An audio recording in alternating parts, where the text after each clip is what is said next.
Top Gun Maverick is a story about pilots fighting a faceless enemy who have to race down a trench against a ticking clock so they can blast a target area of only 3 meters without the use of their targeting computer. Yeah, it's got a ton of similarities to Star Wars on the surface, which I think is a blast. I don't mean that as some veiled, angry criticism, because the movie is great. And Star Wars already stole its trench run sequence from the 1955 film The Dam Busters. Movies borrow and remix stuff from other movies all the time. But beyond the surface-level trench-run thermal exhaust port stuff in Top Gun Maverick, I wanted to take some time to explore why I really do think it's a great Star Wars movie, or at the very least, it shares some good, strong, similar themes. The two main characters are Maverick and Rooster. In the first movie, Maverick flew with Goose, who died during a training exercise. Rooster is Goose's son, and he's got an excellent mustache. Very Star Wars, Rooster. Biggs salutes you. Both characters are dealing with confronting their fears in the movie. As Luke puts it, that's the destiny of a Jedi. Fear is the root of the dark side, giving way to anger, hate, and suffering. Maverick's primary fear is that history will repeat itself. Even though Goose's death wasn't Maverick's fault, he feels responsible, and he's afraid that Rooster will share the same fate. We learn that years ago, he pulled Rooster's application to the Naval Academy, setting the young man's career back by 4 years. As Maverick puts it, he is afraid that he will lose Rooster, either on the battlefield or due to resentment. Their relationship winds up being very similar to that of Anakin and his Padawan Ahsoka. Anakin wants to teach his student to be a great Jedi, but at several points in the Clone Wars, he refuses to bring her on missions or he doesn't fully trust her to take care of herself, simply because he is so afraid of letting go of control and allowing her to grow beyond him. Maverick's mentor, Iceman, repeatedly tells him that it's time to let go and stop holding Rooster back. The Clone Wars tells us one must let go of the past to hold on to the future. So let's jump over to Rooster. He definitely deals with anger and resentment towards Maverick, which he overcomes, but at the root of his problem is also fear. Fear that he is not ready, that he is not enough. I think he and Maverick are kind of stuck in a cycle. Rooster doesn't believe in himself because Maverick is afraid he's not ready. Maverick doesn't believe he's ready because Rooster doesn't believe in himself. They're stuck in a downward spiral that they both need to pull out of. Hey, that literally happens in the movie. Maverick tells Rooster that he needs to trust his instincts. Don't think, just do. That's basically what Qui-Gon Jinn tells Anakin before the pod race. Concentrate on the moment, feel, don't think, use your instincts. The Clone Wars tells us to ignore your instincts at your peril. Believe in yourself or no one else will. Courage begins by trusting oneself. Facing all that you fear will free you from yourself. Clearly, Rooster didn't watch the Clone Wars growing up, and he should have.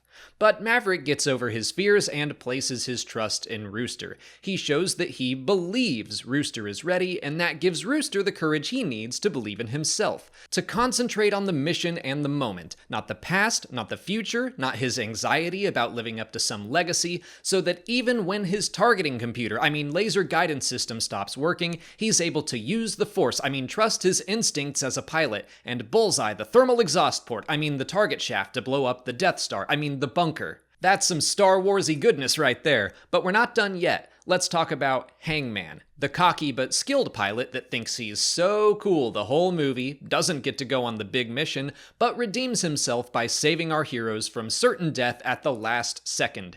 He's Han Solo. Han's journey in A New Hope is from selfishness to selflessness. He looks out for himself and no one else. He wants to get paid, but he wants no part in the rebellion. That is, until he makes some friends that he just can't leave behind. Hangman starts the film as a pilot that is only out for personal glory. He's good and he knows it. He got his call sign because he has a habit of abandoning his wingmates, hanging them out to dry, so he has a better chance at getting another kill on his record. Compare that to Rooster, who during his first flight that we see saves his wingmates even though it means certain death for him in a training exercise. The Clone Wars says overconfidence is the most dangerous form of carelessness, and that's Hangman's story exactly. Maverick needs a team and Hangman is not a team player, so he's left off the mission, but he is able to swoop in and save the day as part of the reserve pilots. And he's still cocky about it, but I still think he's learned his lesson. How about the rest of the pilots? For most of the movie, they're training for a very difficult mission, that race down the canyon to hit the nearly impossible shot. None of them can pull it off in the time allotted. None of them can make the shot. They can't do either part separately, let alone both in sequence. They're told it'll take a miracle to accomplish, and they believe it. Until Maverick hops in a plane and shows them that it can be done. He makes it down the trench in record time and he bullseyes the target. Luke didn't believe the Force could lift an X-Wing, and that's why he failed to do it, but Yoda showed him what was possible. And that's also just a human thing. For a while, people thought it was impossible for a human to run a mile in less than 4 minutes, and then Roger Bannister did it, and once it was proven to be possible, tons of other people did it as well. How about the Navy itself? I see a lot of similarities between the Jedi Council and Maverick's superiors. There's a reason we often call Qui-Gon Jinn a Maverick Jedi. He pushes back against the Council to follow his instincts. In Top Gun, Cyclone is Maverick's biggest antagonist. He wants to see the mission successful first and foremost. It's Maverick that continues to remind him that completing the mission isn't the only important part. It's just as important to bring their pilots home safely. It's nearly impossible to talk about war and Star Wars without bringing up Yoda's line in Star Wars Rebels that winning is not as important as how you choose to win, or as the Clone Wars puts it, without honor, victory is hollow. Another Admiral, Kane, tells Maverick that his days are numbered and that pilots will one day be replaced by drones and technology.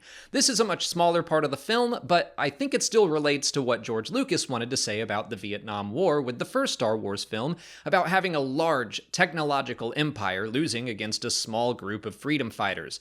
Very often, Lucas showed his villains being surrounded by the biggest and scariest machines, or in Vader's case, they were machines, while the heroes established bases surrounded by nature and relied more on their humanity and heart to win. Again, it's not a huge part of Top Gun, but it's there.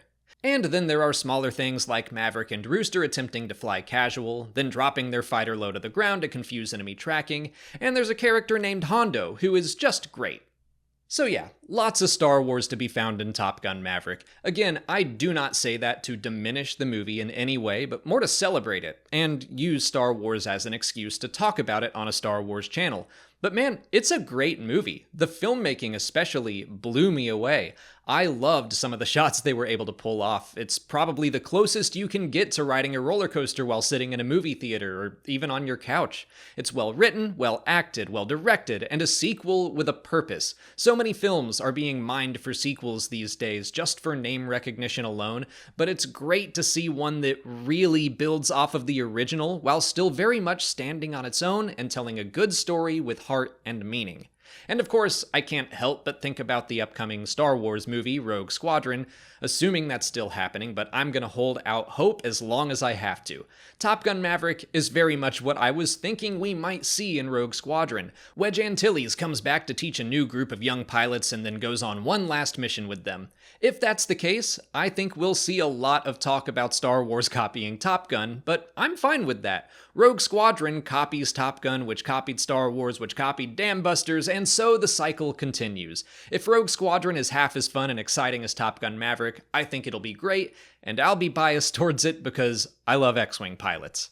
Anyway, thanks for putting up with me talking about a non-Star Wars movie today. I've been wanting to since I saw Maverick months ago, and I've got another video similar to this one coming up soon, but about a very different type of movie, so keep an eye out for that. And if there are any other movies you'd like me to explore through the lens of Star Wars, let me know in the comments. If you haven't already, please like this video, subscribe to the channel for mostly more content that's directly related to Star Wars, follow us on TikTok, Twitter, and Instagram, and consider checking out our Patreon page. As always, thanks for watching, and may the Force be with you.